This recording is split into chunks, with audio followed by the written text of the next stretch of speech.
When an empath finally stops living to please everyone else and begins to see reality for what it truly is, something remarkable unfolds. Carl Jung observed this profound shift long ago. Contrary to what many might assume, they do not suddenly turn selfish or cold. Instead, they become something far more unsettling. Not dangerous to people in the ordinary sense, but threatening to every structure, every relationship, and every system that has thrived on their endless giving. Jung gave this radical transformation a name: individuation. And here lies the paradox. This shift is the single most threatening act an empath can undertake in a world built on their self-sacrifice. Imagine that precise moment when everything tilts. You're sitting alone, perhaps after yet another exhausting day of carrying the emotional weight of others. You've nodded in agreement when your heart whispered no. You've offered a smile to ease the tension in the room, even as your own pain twisted silently inside. Your nervous system, strained from absorbing stress that was never yours to begin with, feels as if it is burning from within. And yet, this time, something different stirs. Instead of numbing yourself and pushing forward, you hesitate. You breathe. You dare to ask a question that seems almost forbidden. What if I stopped? That single question, Jung believed, is the seed of true consciousness. For the empath who dares to answer with brutal honesty, there is no return to the comforting fog of ignorance. The veil has been torn away, and what follows is irreversible. But here is the revelation few ever speak about. This gift, the empath's ability to feel everything, is not really a gift at all. It is what might more accurately be called survival sensitivity. A deeply ingrained trauma response wrapped in the language of compassion. Jung observed this again and again in his patients. He wrote with piercing clarity, "The privilege of a lifetime is to become who you truly are." And yet, how can empaths ever become who they truly are when they have never lived outside the pull of other people's emotions? Let me draw back the curtain on what truly happens in that first flicker of awakening. The empath does not gently grow more self-aware, as if peeling layers of an onion. No. They crash headlong into what Jung described as the collision with the unconscious, a sudden, shattering realization that their entire identity has been built upon a lie. The lie that they are forever responsible for the emotional state of those around them. Jung documented this precise pattern in his work on individuation. He found that those who are highly sensitive often cultivate what he termed inflated compassion. They become dependent on being needed, because in that need, they finally feel worthy. But when the illusion cracks and the bubble bursts, something extraordinary begins to unfold. The real self begins to emerge. This is the moment when Jung's work becomes not just insightful, but revolutionary for empaths. He revealed that every human being carries what he termed the shadow, all the fragments of ourselves that we've rejected, denied, or hidden away. Yet, for empaths, this shadow holds something few expect to find. Beneath the quiet smiles and endless patience lies rage. Pure, unfiltered rage at being used, manipulated, and treated as though their giving had no limits, no end. Jung once wrote, "One does not become enlightened by imagining figures of light, but by making the darkness conscious." For empaths, this so-called darkness is not evil, nor is it destructive. Instead, it is the buried anger, the unspoken needs, the silenced voice that has long been dismissed for the comfort of others. And when they finally turn to face this shadow, when they no longer run from it, everything changes. The empath who encounters their shadow does not transform into someone cruel or harsh. What truly happens is something I call becoming consciously selective. A new clarity arises. Suddenly, they begin to recognize manipulation tactics that once slipped past unseen. They spot the presence of emotional vampires. They can tell the difference between a genuine plea for help and a crisis manufactured for control. This is not cynicism. It is vision sharpened by awareness. Jung himself identified recurring patterns in highly sensitive individuals as they stepped into individuation. He described them as markers of awakening. I call them the 8 signs of conscious awakening.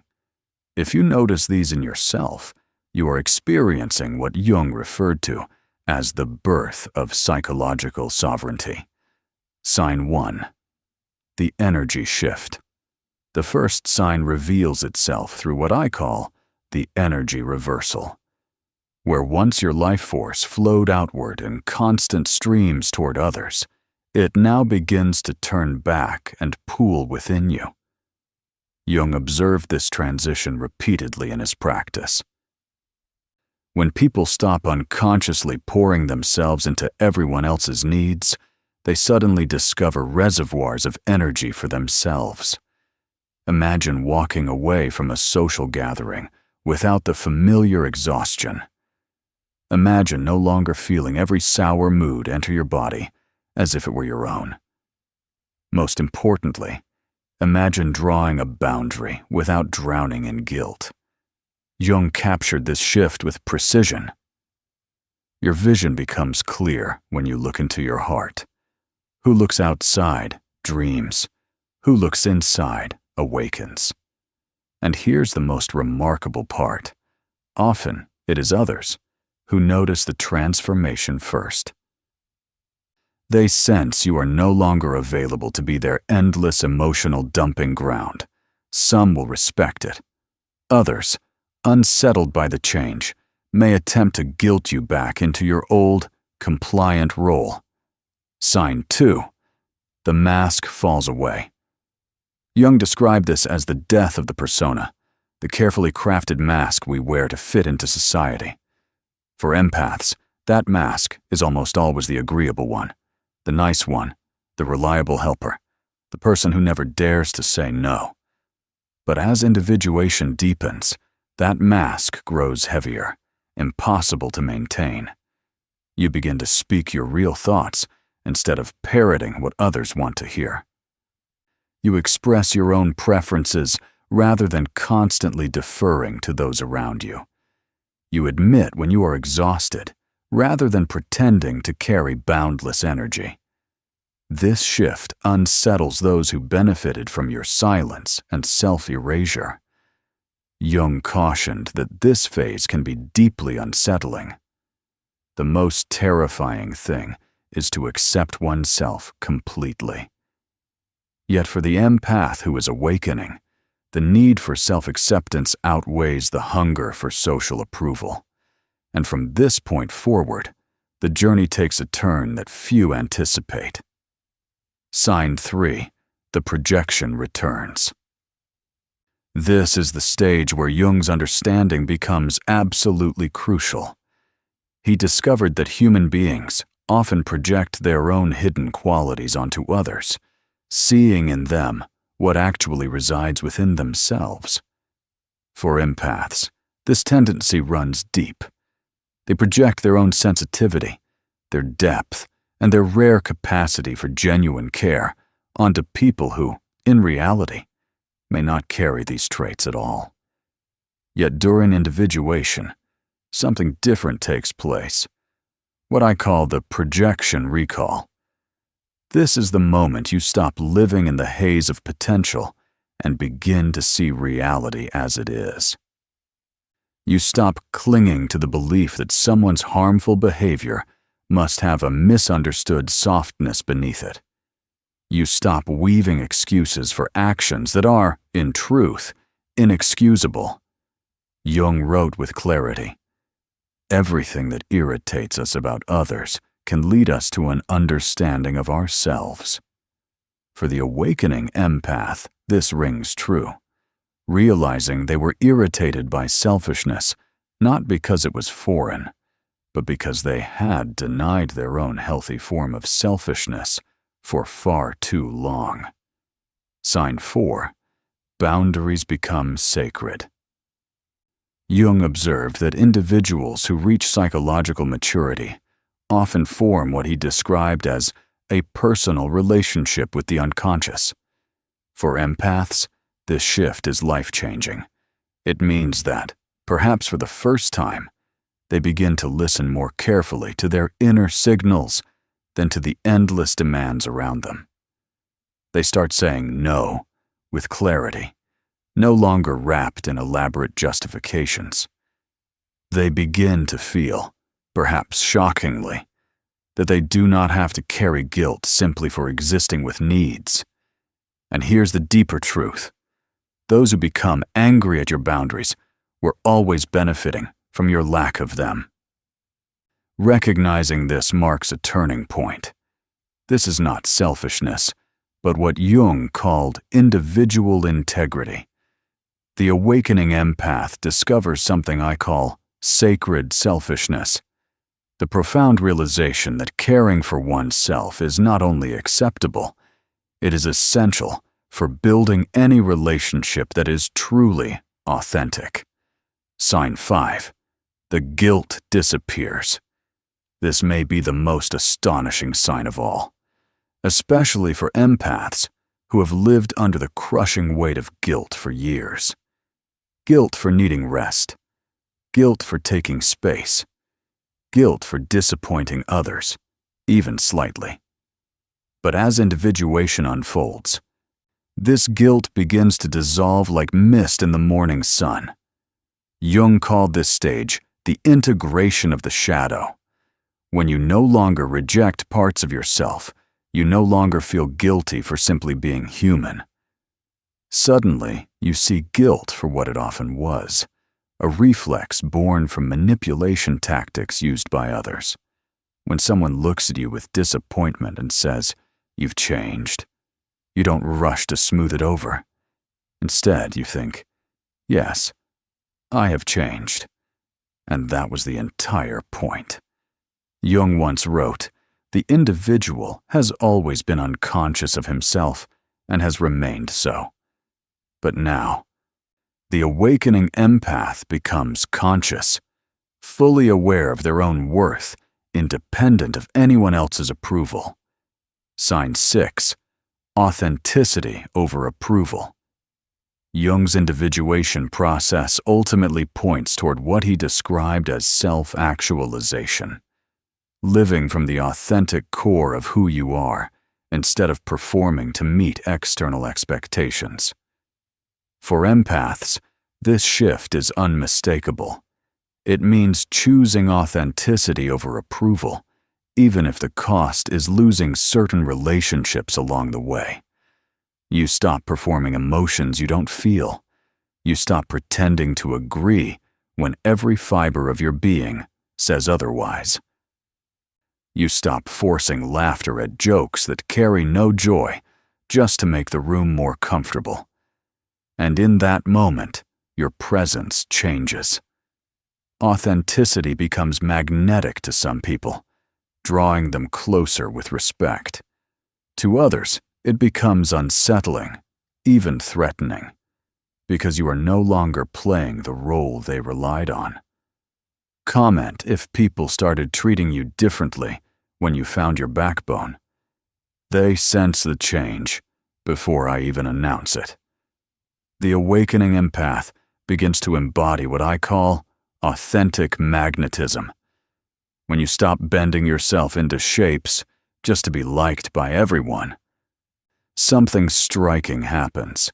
You become genuinely attractive to the right people, the ones who value who you are rather than who you pretend to be. Sign 7. The healer heals themselves. Jung discovered that many who take on the role of healers are, at their core, what he described as wounded healers. They focus on mending others as a way to avoid confronting their own inner pain. But during individuation, empaths turn that healing gift inward for the very first time. You begin asking a question that might have never crossed your lips before. What do I need? Instead of automatically rushing to meet the needs of everyone else, you begin nurturing your own inner child, the part of you that has long been waiting for care, rather than parenting every struggling adult around you. You come to recognize a truth that feels both sobering and liberating. You cannot pour from an empty cup, and for years, perhaps decades, you have been running on empty. Jung wrote, "The privilege of a lifetime is to become who you truly are." And in this age, the awakening empath finally grants themselves permission to uncover who that person is, apart from the role of being everyone's emotional caretaker. Sign 8. Conscious connection. The final sign emerges as what Jung called conscious relationship. It is the rare ability to connect with others deeply and compassionately, yet without dissolving into their emotions or losing yourself in the process. For empaths, this is what I call boundaried compassion. You can still feel for others without carrying their burdens as your own. In this stage, you begin to notice that you attract very different kinds of people. Those who respect your limits instead of those who exploit your kindness. Your relationships shift from being one-sided acts of giving to becoming partnerships built on balance and mutual respect. You love without needing to save.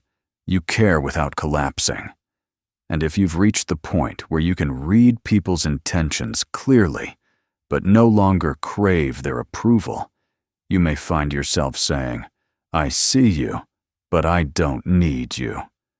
Jung observed that individuation naturally leads to deeper, more authentic connections, because at last you are relating from your true self rather than from a carefully constructed performance. But he also refused to romanticize this journey. He called it the Nightseed journey, a dark, turbulent passage of disorientation and loss that must be endured in order to make space for rebirth. For empaths, this stage feels like death, and in many ways it is. The death of the false self, built entirely on pleasing others. You may lose friends who only valued the version of you that served them. You may feel waves of loneliness as you learn to be alone with yourself, perhaps for the very first time. You may grieve relationships that, in hindsight, were never grounded in love, but in your usefulness. Jung captured this paradox with haunting words. No tree, it is said, can grow to heaven unless its roots reach down to hell. The awakening empath must descend into their own psychological underworld before they can rise into authentic selfhood.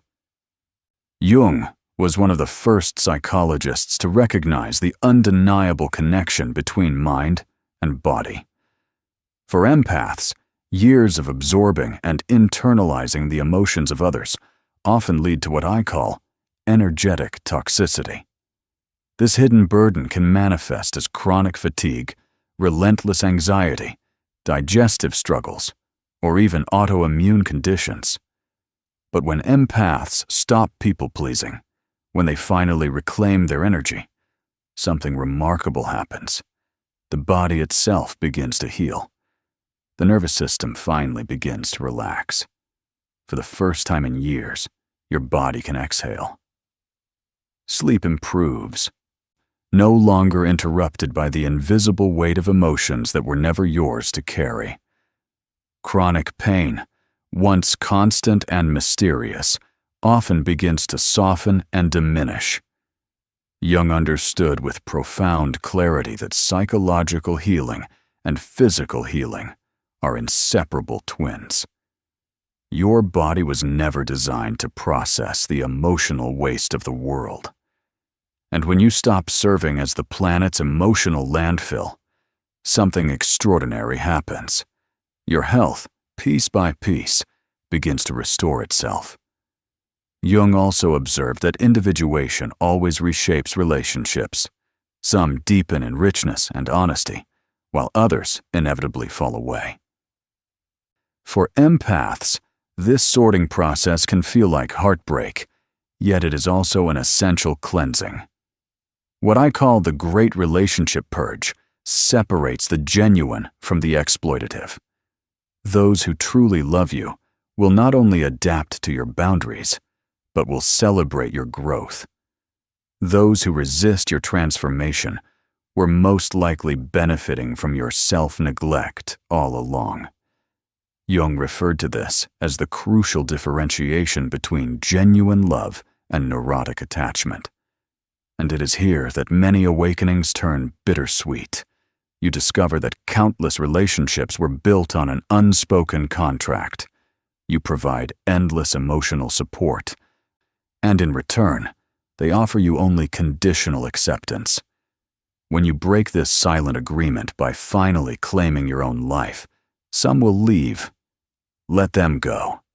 Their departure is not your failure, it is the unveiling of truth.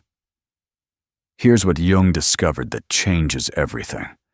When empaths stop being everyone's emotional sponge, they don't lose their sensitivity.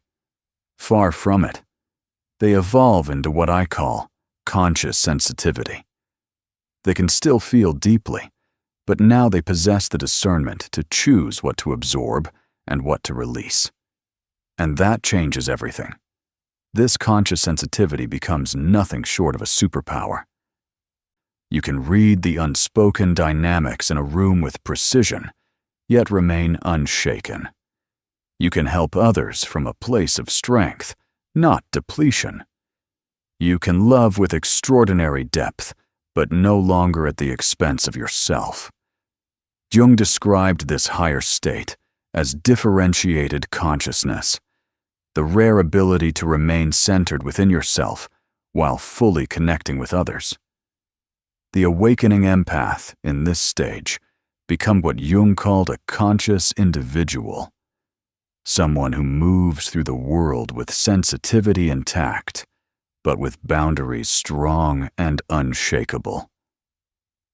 Jung believed that individual transformation inevitably ripples outward into collective change. When a single person becomes conscious, it creates a doorway for others to awaken as well. The empath who stops people-pleasing does more than reclaim their own life. They model a new way of being for everyone watching. Your courage to set boundaries becomes a beacon, giving others permission to draw their own. Your refusal to absorb what is not yours teaches others that they, too, can be responsible for their own emotions.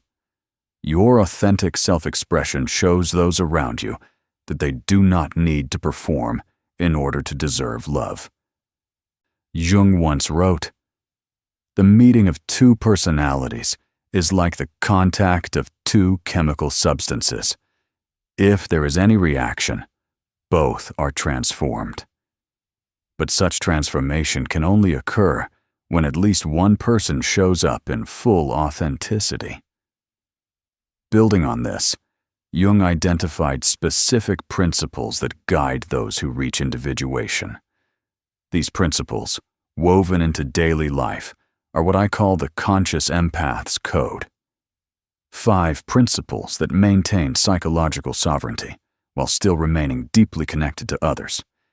These are not laws carved in stone, but living practices for balance. First, feel everything. Absorb nothing. Your emotions are yours, and theirs belong to them. This simple truth, though often forgotten by empaths, becomes the foundation of freedom. Second, give from overflow, never from depletion. If your well is dry, what are you truly offering? When you give only from exhaustion, your love carries resentment. But when you give from fullness, it becomes a gift without strings. Third, love others without losing yourself. This is where so many empaths falter, confusing love with self-erasure. To love authentically is to stand whole and still extend your hand, not to dissolve in the process. Fourth, help when inspired, not when guilty. How many times have you said yes while your entire being screamed no? True service is born of inspiration, not obligation. Fifth, trust your inner knowing over external pressure. Society will always pull, demand, and guilt.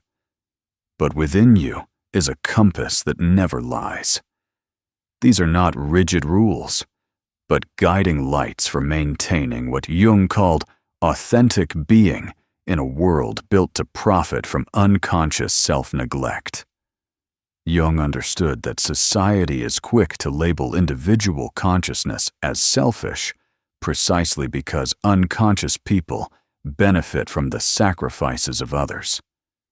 When empaths begin to prioritize their own needs, accusations come swiftly, cold, distant, uncaring. But Jung drew a crucial line of distinction between healthy selfishness and unhealthy selfishness.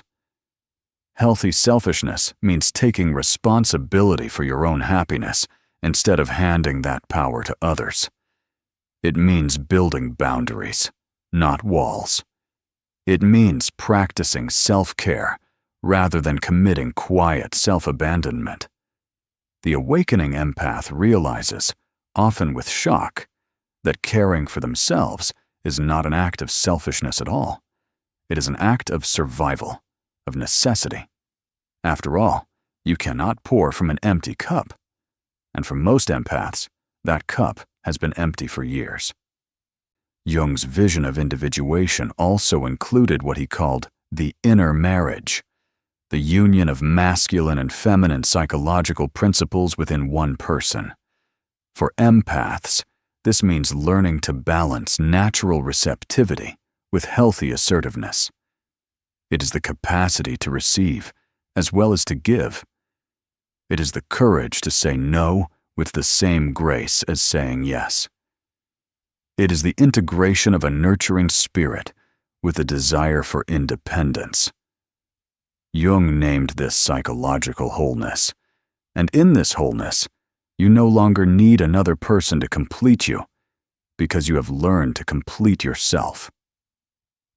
The awakening empath begins to see they can embody both softness and strength, both care and boundaries, both sensitivity and sovereignty. Jung recognized that highly sensitive people hold rare and powerful gifts once they learn to manage their sensitivity consciously. This is what I call the empath's arsenal, the abilities that unfold when sensitivity is channeled, not suppressed. Intuitive accuracy sharpens like a blade when it is no longer clouded by the noise of others' emotions.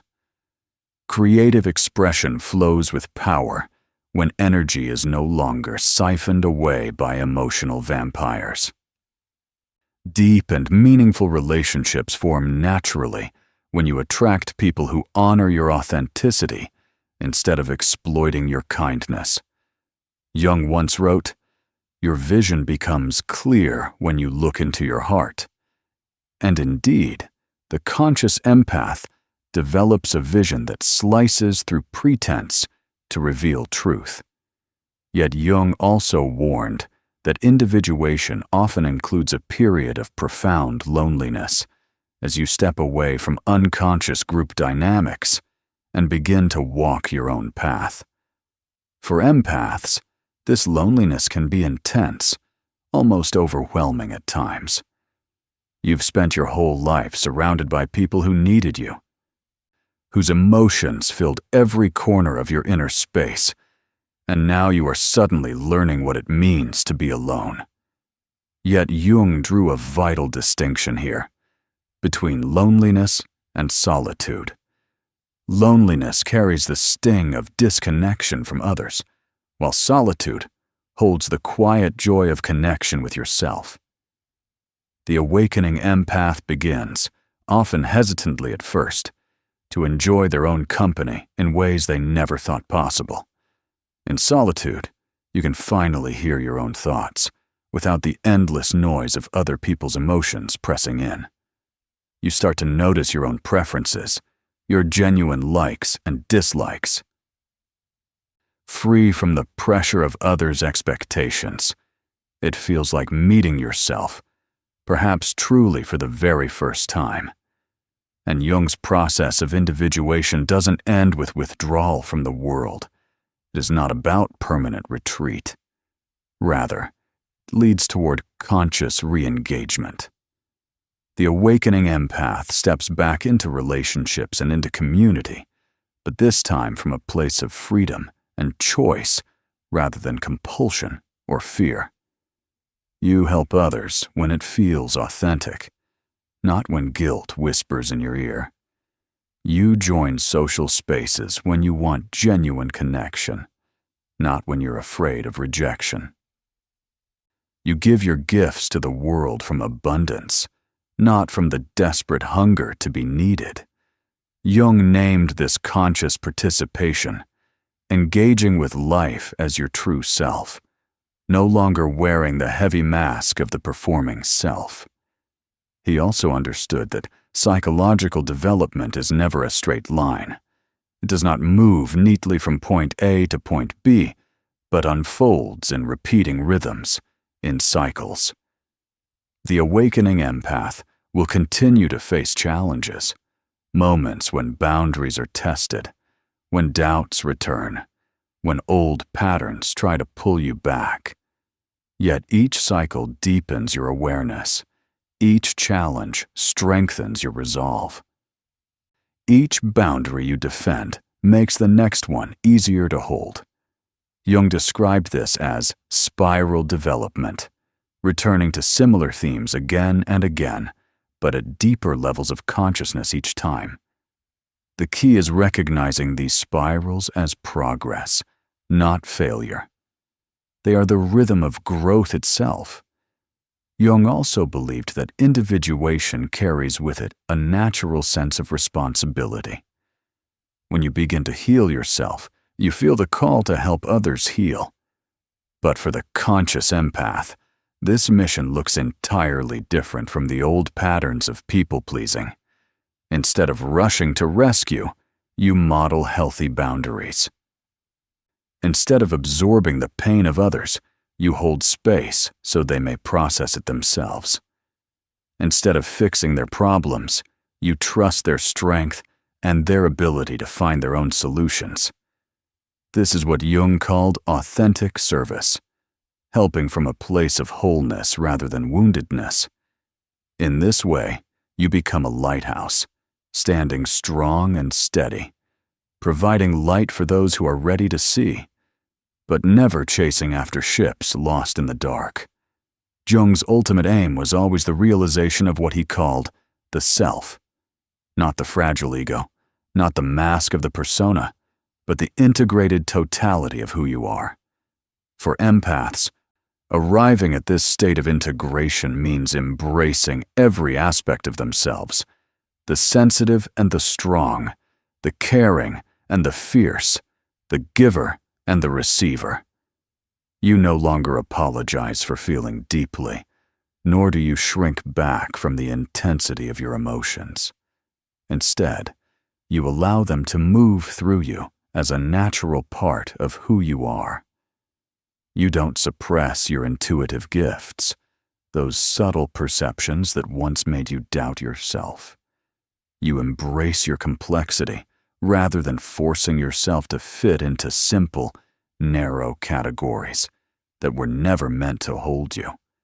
Jung wrote, "The privilege of a lifetime is to become who you truly are, and in that light, the integrated empath reveals themselves as both powerful and gentle, both open and boundaried, both connected and sovereign." So here's what I want you to understand clearly. Your sensitivity is not your weakness. It is your greatest strength. Your boundaries are not selfishness. They are acts of profound self-respect. Your authenticity is not too much. It is, in fact, exactly right. Jung devoted his life to studying the process of becoming whole, and what he discovered is that wholeness always requires courage. The courage to disappoint others in order to remain true to yourself. The courage to stand alone when necessary, rather than betray your deepest values. The courage to choose growth, even when comfort tempts you to stay small. If you recognize yourself in these 8 signs, then know this. You are already walking the path Jung mapped out over a century ago. Trust the process. Trust your instincts. Trust that becoming who you truly are is not just a privilege, but also a responsibility. And if these transformation patterns sound familiar, then declare it boldly. My breaking point became my breakthrough. Because when an empath stops pleasing everyone and begins to see reality as it is, they do not become selfish. They become sovereign. They do not lose their compassion. They finally learn to include themselves within it. They do not stop caring about others. They simply start caring about themselves too. And this shift, this rebalancing of care, is Jung's enduring gift to every empath exhausted from serving as the world's emotional caretaker. You don't have to carry the weight of the world's pain just to prove that you are good. You don't have to sacrifice yourself in order to deserve love. You can be sensitive and strong, caring and boundaried, empathic and authentic, all at the same time. The world does not need more depleted empaths. It needs conscious ones. Empaths who give from freedom, not from compulsion. Empaths who help from a place of overflow, not emptiness. Empaths who love others deeply without ever abandoning themselves. And if you wish to understand more about Jung's psychology of the sovereign individual, look toward my video on Why the Man Who Needs Nothing is Society's Greatest Threat, where I explore how psychological independence unsettles systems built upon dependency. Remember this: your journey from people-pleaser to conscious empath is not merely a personal transformation. It is a quiet revolution. And Jung, without question, would be proud. Thanks for watching. See you in the next dimension.